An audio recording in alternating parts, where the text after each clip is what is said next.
Balik lagi nih dah, Oke. ngulas motor balap yang sebelumnya kan kita ngulas CBR 250RR nih, juara pertama dari tim Indonesia Ya. di balapan Asia. Oke. Nah, selanjutnya gue pengen ngulas juga nih Dap, yang ini sebenarnya jujur aja ini salah satu jagoan gue nih Dap, Oke.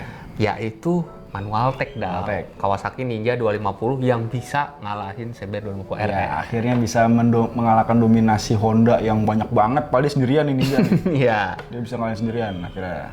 Ini kita ulas sejarah-sejarahnya, beberapa fakta-fakta menariknya, tonton terus videonya.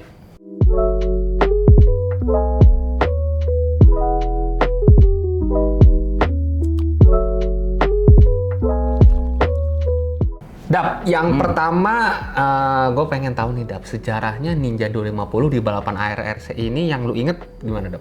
Ninja 250 itu yang gue inget dia malah udah turun pertama kali sejak AP250 itu dibuka. Jadi kan RS itu dulunya kan masa jumping banget nih. Yeah. Dari Underbone pokoknya sampai ke Super Sport 600. Itu kan dari motor bebek langsung ke motor Super Sport kan jauh banget. Yeah. Kan. Akhirnya TWMR sama Vimasia itu bikin kelas 250 cc karena emang pasar lagi gede itu. Tahun 2015 di kelas ini dibuka tuh. Itu emang kelasnya lebih ramai ke R25 sama CBR 250 yang 1 silinder. Ya. Sama ada Ninja. Ternyata Ninja ini justru yang paling kompetitif. Dan pertama juara Justru ya? malah Ninja lah yang pertama kali juara AP250. Timnya apa tuh Dap? Sama Trickstar, tim Jepang. Oh, Nah itu pertama kali dibuka langsung dia yang juara. dan wah ini berarti Ninja ini sebenarnya dari spek mestinya itu unggul lah ya. Ya, karena emang kalau si Trickstar ini punya sejarah, dia juga si Ninja ini dibalapin di Jepang. Dia Pengalamannya sama udah JSBK itu ya. Pas Ya. recehnya kecilnya tuh ada tuh, bekas track day-nya ada, dia udah bikin di sana. mungkin kalau kayak Honda tuh kayak Moriwaki mungkin ya kalau di Jepang. Kalau Trickstar tuh Kawasaki. Trickstar tuh gitu. bikin knalpot kan ya? Iya, dia tuh terkenal Ikazuki yang modelnya keren. Nah, dan di Indonesia itu tim yang pakai Kawasaki itu ya manual tech doang ya Manual Dap, Tech RS? saat itu tahun 2015 tapi Manual Tech belum turun. Karena 2015 itu dia masih kayak gue turun nggak ya ke 600 Ya, 600 doang aja ya. Gue pengen juarain di Underbone dulu deh si Gupita, dia tuh di Underbone era 130 yang karburator terakhir tuh. Ya. Akhirnya jadi juara Asia, loncat ke 600. Nah, itu ya ada Yundis sama M Fadli. Ya. Tuh akhirnya pas udah Gupita jadi juara 2016 dibikin si Ninja ini. Nah, Gupita jadi balapnya. Ya ibaratnya kan Gupita udah khas banget bebek, Iya. balapan bebek gitu. Apa balapan sport? Sport itu emang sport Gupita tuh jadi kayak beban. Dia bertahun-tahun beruntun jadi juara Asia Underbone. Iya. Berarti 2,5 lu bisa nggak sih begituin?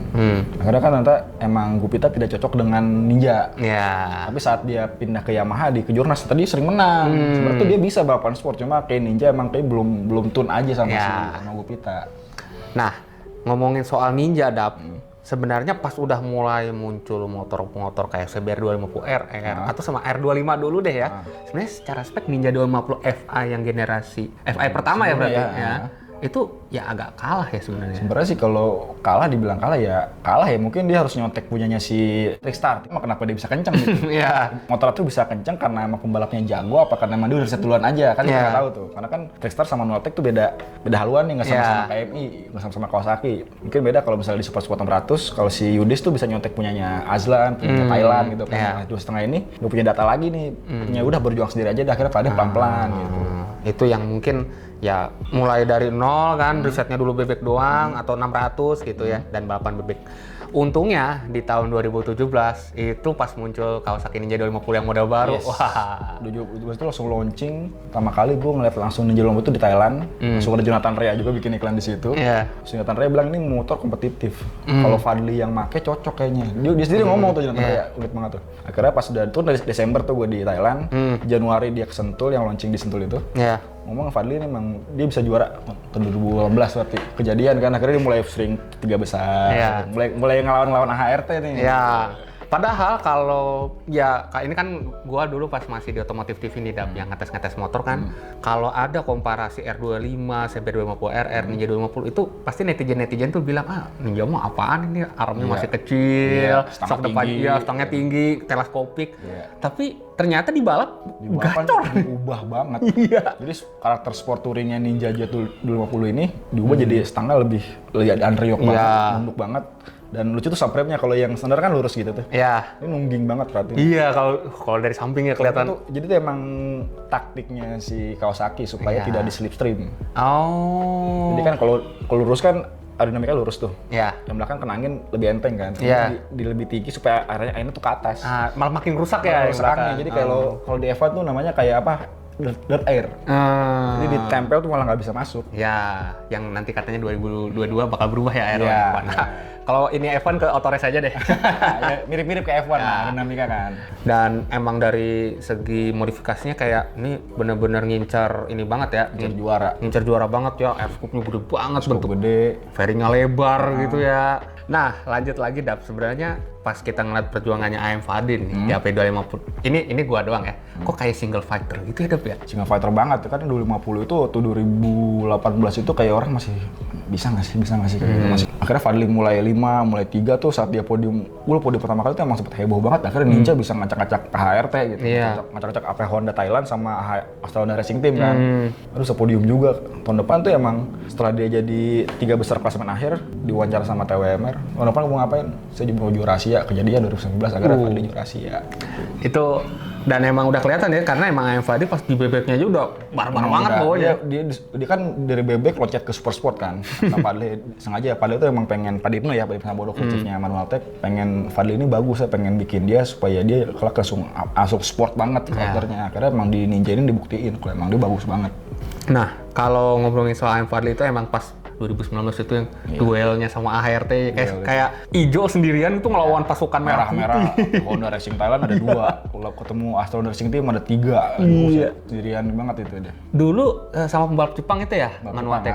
Itu pembalap Jepang itu dia baru banget makin Ninja, jadi masih belum nempel-nempel ke depan. Fadli udah di depan banget, dia masih di 7, 8, 5 gitu. Dan pas ya 2019 kan akhirnya AM Fadli, wah itu pas juara kayak... Juara itu salah satu momen, ya kan itu nempel terus tuh.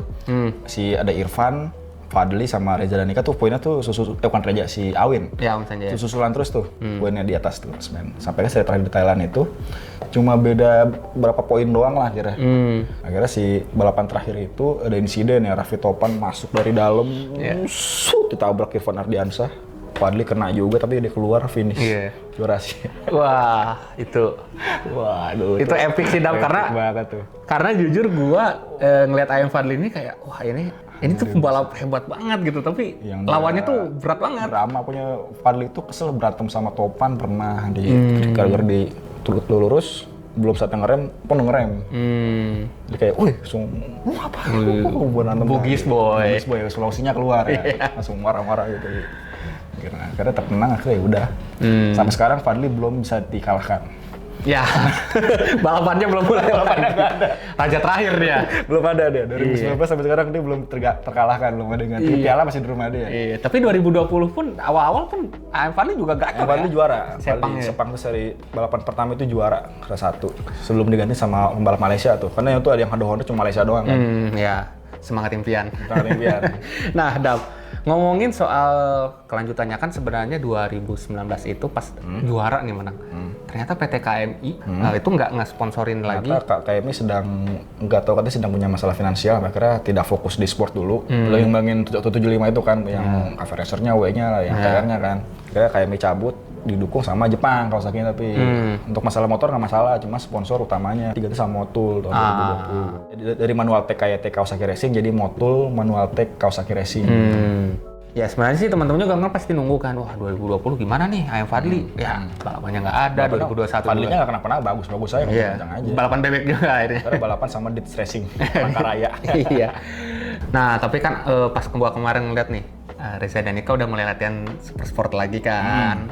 Kayaknya mulai buat 2022 ya. 2022. Nah, pasti kayaknya emang AM Fadli bakal tetap lanjut ya untuk mempertahankan nih piala yang udah 2 tahun. Piala yang sama dia terus itu. Ya, 2 tahun dan pastinya nanti kelas AP250 bakal tempur banget nih. AP250 itu karena CBR baru, Ninja baru.